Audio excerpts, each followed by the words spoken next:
actually plans mag-bike. One time, pinunta ko ng bisikleta Manila sa Quiapo. Gusto nila ako sponsoran mag-bike. Sinubukan ko. Nagustuhan ko, nahook ako sa pagbabike. Hanggang sakto this pandemic, grabe ang bike, di ba? Bike talagang nagkakaubusan.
Hi guys, today is my day 1 para mag-ensayo sa nalalapit na race, and I'm going to Nuvali para mag-run at mag-bike para sa endurance.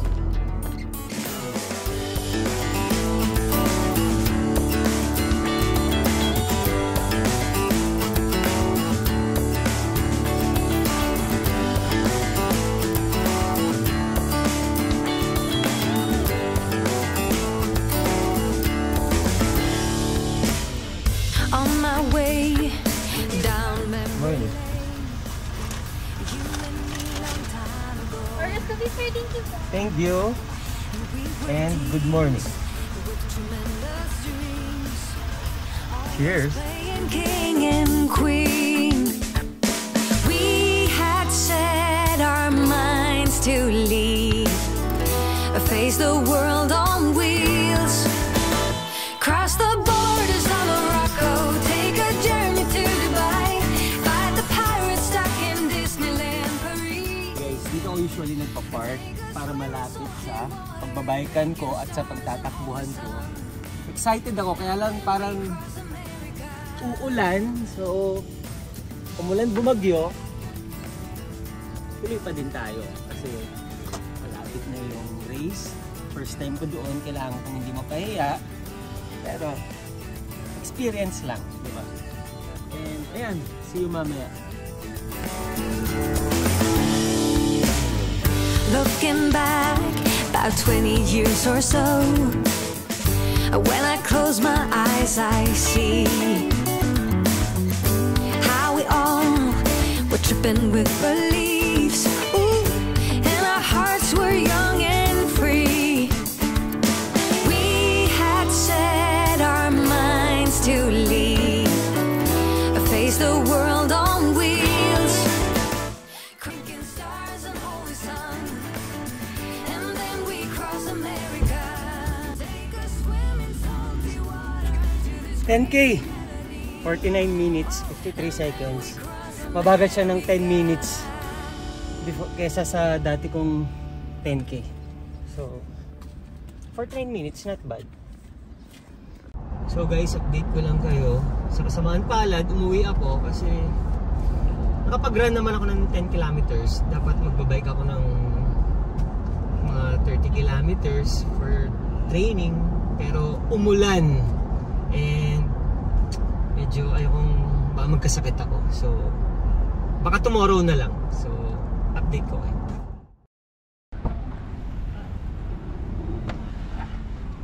Hi guys. Today is the shoot of Daily Essentials para sa pag-release ng gray jerseys nila. So sasabayan ko na rin ng training. Nag-iba tayo ng ruta ngayon. Dito tayo sa MOA. Medyo madami nagbabike. Usual kasi sa Nuvali tayo. So, yan. Abangan nyo.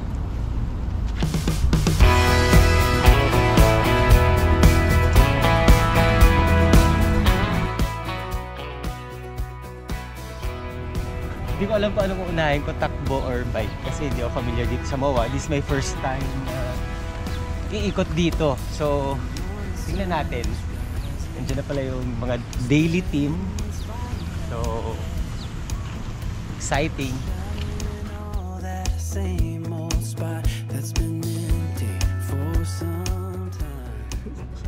Ito may bit-bit ako. Kasi dala ko yung cleats, shoes ko, tsaka helmet. Hey Sir Mickey from Daily. Si Boss Mickey. Kamusta? Morning. Ang ganda ng bike ko. Olnago. Ito gagamitin ko sa shoot.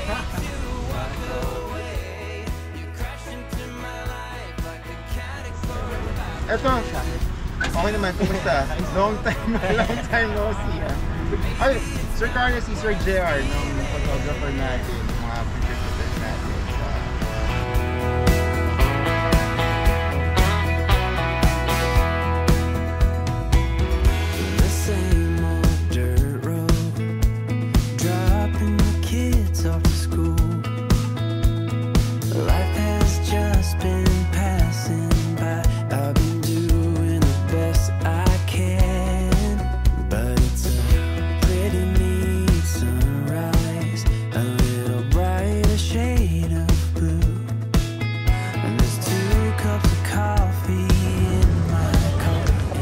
Ng 5K.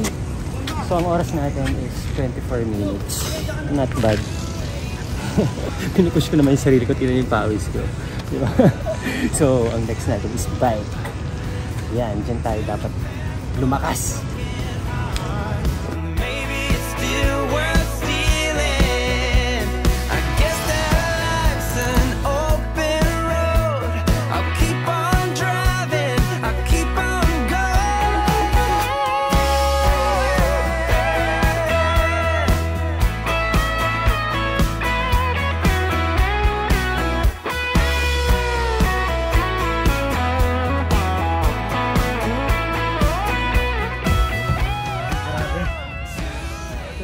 Kilometers ako for today na bike and takbo na 5K. So napagod. Ay, ito nga pala, bigay sa akin ng ano, tinan mo, bigay sa akin ng daily.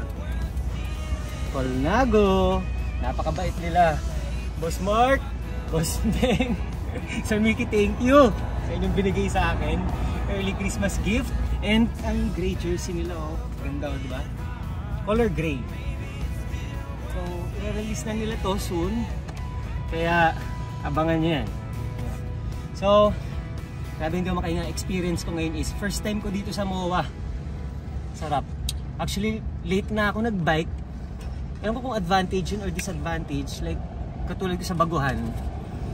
Wala akong masyadong kasabay. Diba? So, ayan. Sarap dito.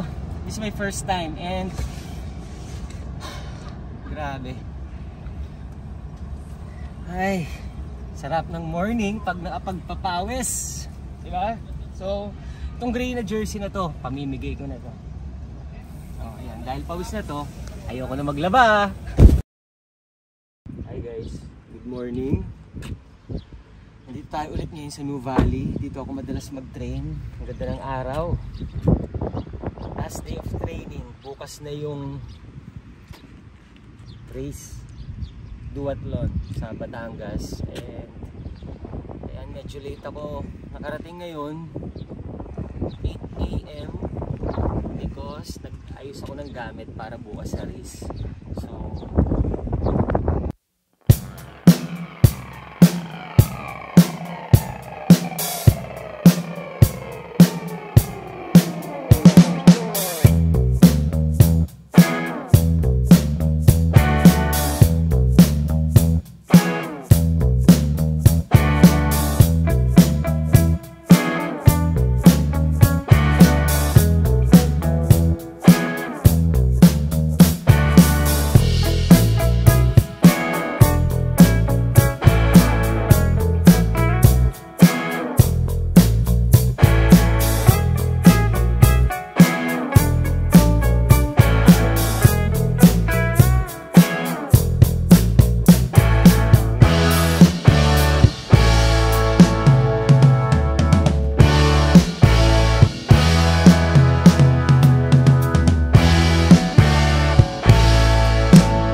1.8 kilometers lang ako.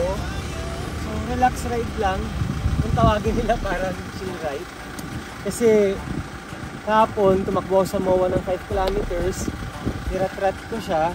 And para lang hindi maging swollen yung legs. Para hindi mapahinga. Kasi usually sa akin, pag napapahinga yung legs, ang hirap igalaw, namamaga. So ano lang ngayon, parang recovery lang. And nag-run din ako kanina ng 8 kilometers. So excited na ako bukas.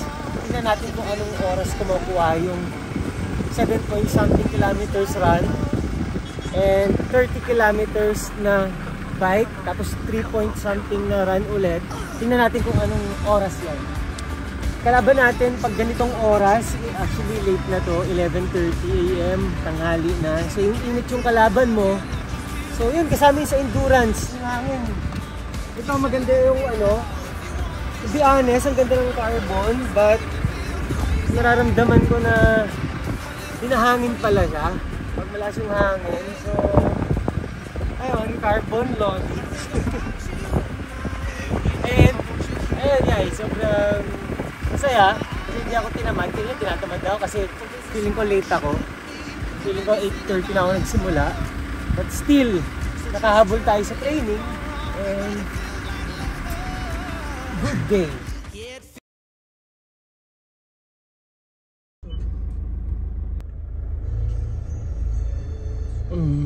Ayokong pakiramdaman kasi kinakabahan ako and kailangan natin harapin yan, yung mga pagsubok na yan. It's a step up for me because parang new level, diba? Kailangan natin may progress, hindi natin susubukan wala. Summertime, summertime, love's in its prime. Summertime, summertime, everything's just fine. But autumn came, turned love into shame. And love's a game, no one's to blame. Who are you counting on? Who are you leaning on? When the cold winds blow strong, who are you counting on? Wintertime, wintertime, blood in the snow. Wintertime, wintertime, release the needle more. Christmas Eve, Christmas Eve, Adam and Eve. New Year's Eve, New Year's Eve, wear it on your sleeve. Who are you counting on? Who are you leaning on? When the cold winds blow strong, who are you leaning on? Low down valley, low down values, easy come, easy go. Angry liver, go down to the river. There you will find some peace. Medyo nawawala na yung kaba ko. Kasi I'm sure lahat naman kami dito kinakabahan. Ang advantage lang dapat, you know how to handle it and enjoy the race. First timer here. Here's my bike.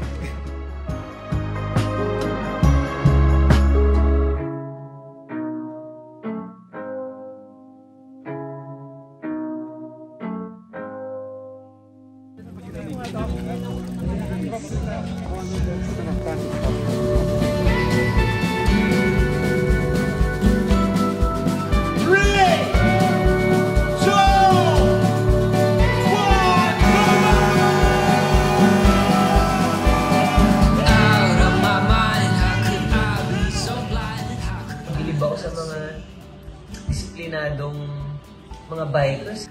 Maga pa lang natutulog na yan. Yan yung buhay nila. So, doon mo kailangan mag-adjust sa oras, sa tamang kinakain. And ensayo, importante. Mas maganda yung hindi ka ganun kabilis pero porsigido ka. Sakto lang yung oras mo pero matatapos mo yung race.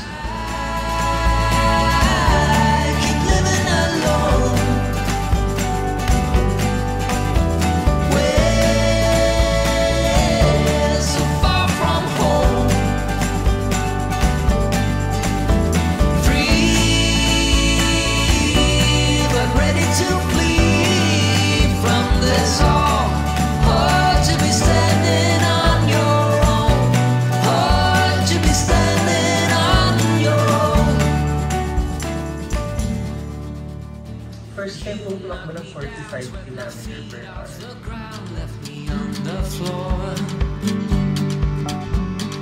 Hard to resist, got me looking like this, like no one before. 'Cause I must be strong, 'cause this might go on for long. 'Cause I was wrong, and he's always there for you.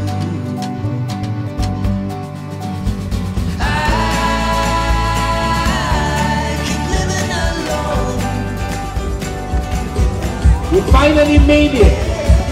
Alright, congratulations. Awesome display. Alright. You fought against cramps and dehydration. Almost stopped a certain number of times, but you made it to the finish line. Congratulations. Awesome display.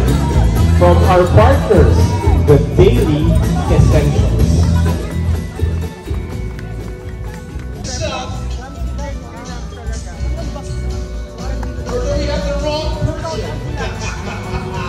It's not him. There's another finisher. Congratulations. Noon, tapos ko siya. Sobrang saya ko. At least kahit paano, represent ko ang Daily Essentials. Diba? At ang Bisikleta Manila. Iniwala sila sa akin na kaya ko yan. So, isang achievement na naman sa akin. He's always there for you.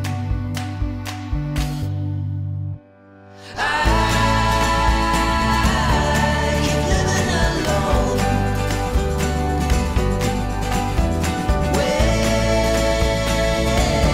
so far from home.